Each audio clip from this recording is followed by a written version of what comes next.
Audio Jungle.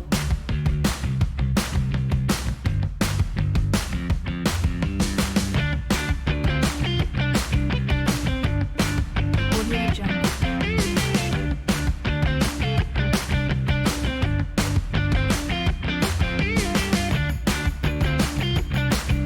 Audio Jungle.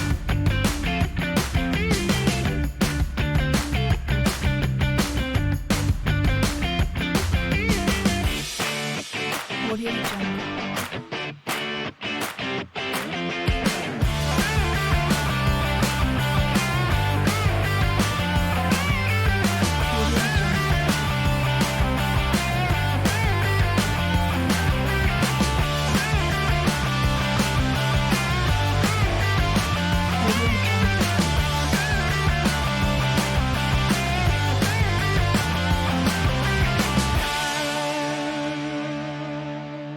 Audio Jungle.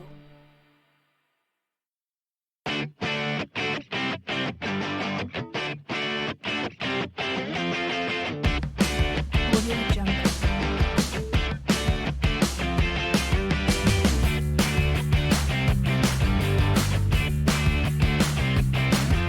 Audio Jungle.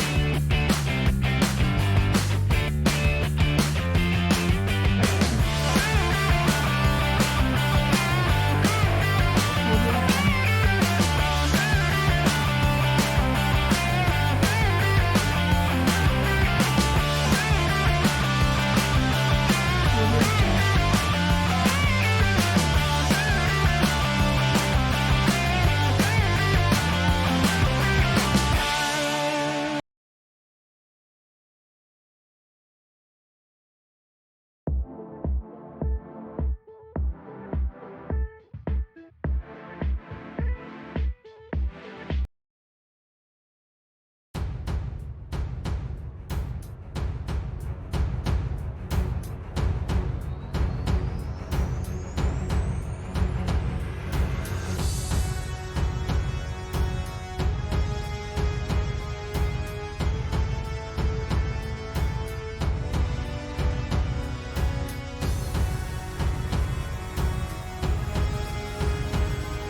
Alright, guys, I want to talk to you about this. I just read something. Um,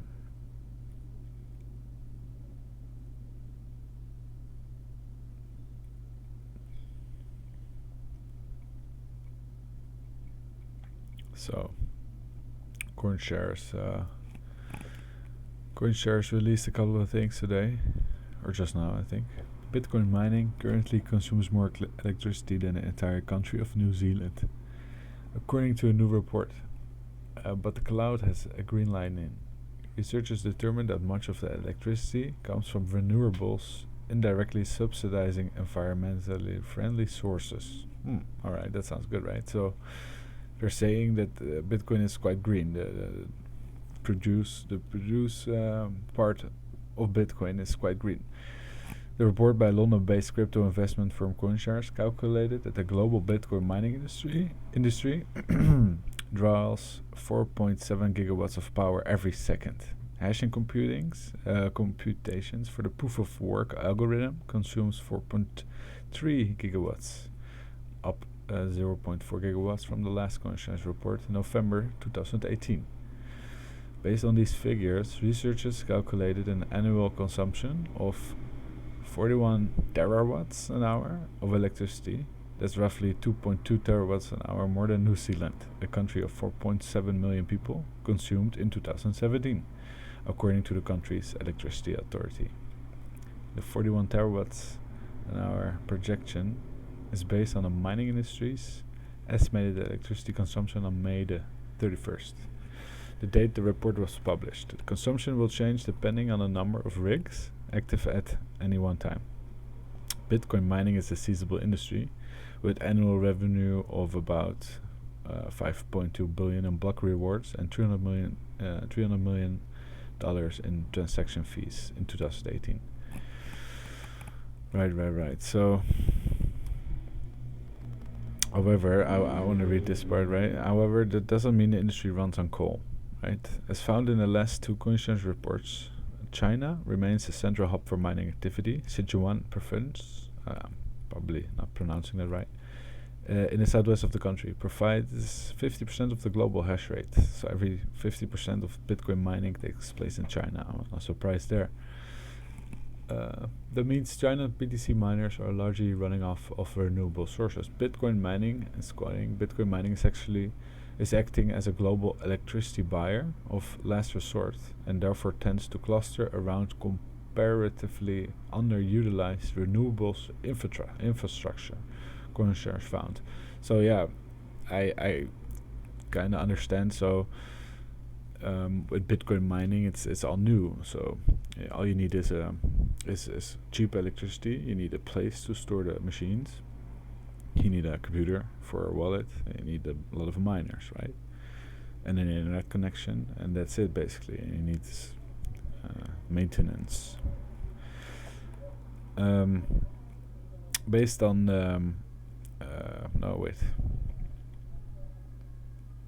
where was I? Oh yeah. Based on their estimates, researchers calculated that 74.1% of the mining industry electricity consumption comes from renewable sources, 4 times the global average of, I guess, the industry, or I don't know how they compare that. Sichuan has an abundance of hydroelectricity, generated from a stretch of the Yangtze River. It has some of the cheapest electricity in the world during the Feng Shui rainy season. Other areas with a high concentration of miners, such as the west coast of North America, Scandinavia, and the Caucasus, all have above average renewable penetration. So another quote: this could help turn loss-making renewables projects profitable and in time, as the industry matures and settles as permanent in the public eye, could act as a driver of new renewables developments in locations that were previously uneconomical, researchers concluded. Alright. Yeah, so I guess in Sichuan, where a lot of mining takes place, they just have a lot of cheap electricity from the hydro dam. And in America and in Scandinavia and I guess Europe, they just tap from the normal electricity grid, and that's all mixed, and still a lot of energy. I myself live in the Netherlands. I still think it's being produced by bad energy materials for the environment. But anyway, I mean, a hydro dam could be also very, very bad for the environment. But in the long run, I guess it's a very good source of renewable energy. That's true. Anyway, so Bitcoin, man, holy shit. Talking about the electricity is more long term. It's like, is this feasible, or is the technology feasible? I think we had this discussion like a year or two ago, and I guess we already said yes. The people that are in it now, that were 2 years ago, they already believe that it is. Now they're coming back, or they say the institutionals are in. I still, and I guess a lot of people say we're in a disbelief stage, and I totally agree, because I myself I'm in disbelief. I'm not sure. I have a very small position, but I'm not ready to go all in. I already went all in last 1.5 years ago or 2 years ago. I don't know. Made a couple of bucks and then stayed in too long, lost something, and in the end I just pulled the plug, just in time though, because well, it was time consuming as fuck and not really being profitable. Well, yeah, it was a difficult situation back then. Anyway, so yeah, the title says it all, right? Bitcoin FOMO, is it back or not? So I'm just saying this because a lot of people say, well, this is just a bull trap, right? So people think, yay, FOMO is back, let's all buy it now. This was the bottom, and then bam, it goes down to 7K or 6,800, maybe even lower to 6,000. But these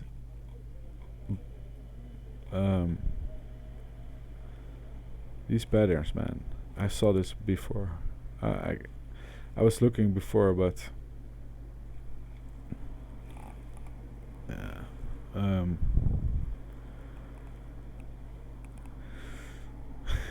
maybe I can find it, but this is just I believe, based on what I saw before in the previous trading period of mine, is that people are just in the trend. The whole market is in the trend, and bear market, blah blah, the whole story. Are we back? Yes or no? Blah blah. And then we bump our head at 9K, right? Or maybe even a little bit above. Anyway, we bump our head, so we fall, bump. And then people say, well, now we're going down. This is just a retracement, and then they go back again, lower, lower. And that's a normal statement based on market, based on signals and indicators. But Bitcoin, all it takes for relative big money and fast buyers to jump in is some kind of big news. And bad things about Bitcoin in the public eye are that it's unreliable and that it's worth nothing. They don't know it's worth $8,000, and as soon as they see the gains and they are interested in putting money into investments, and they see Bitcoin, and they're not scared, and they're not being spammed with these emails, and they're not scared to make an account. And the funny thing is, in a hype, what we all saw, I think in January or something of 2018, or December, is that everybody just made an account and everybody just trusted their websites. Whatever website they chose, they just pumped money in there, and they just transferred their money to exchanges which they trusted, and it was crazy. So the adoption of I don't know who these people are. They're probably gamblers, a lot of gamblers, and a lot of impulsive people, because they just send a lot of money. When Bitcoin was going over $2, $3, $4, $5,000, and then even more people when it reached 15, and in the end something like 20K or 19, or I don't know how much. Anyway, so there's still a lot of people that are not impulsive, that that are scared of things that they don't know, and they're for sure not gonna invest in something they don't know and they don't trust and they think is worth zero. And but the funny thing is with Bitcoin, it's disrupting, and it's not disrupting the whole monetary system yet. It's not doing anything yet. Maybe it will never will, because why? If you look at it a broader view, I guess it's a better system, but still, it should be in the hands of the power, right? Because otherwise there will be chaos, I guess. If okay, the money transfer system should be decentralized, I agree, but if there's no central banks, yeah, I guess no.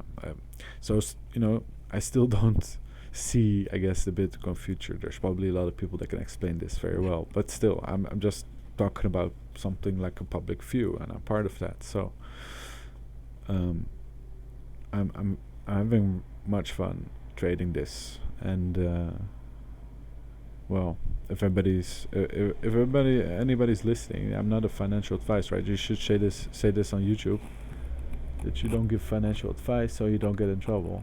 But yeah, Bitcoin is pretty fun. I like it. Let's see. Okay, let's stop this shit.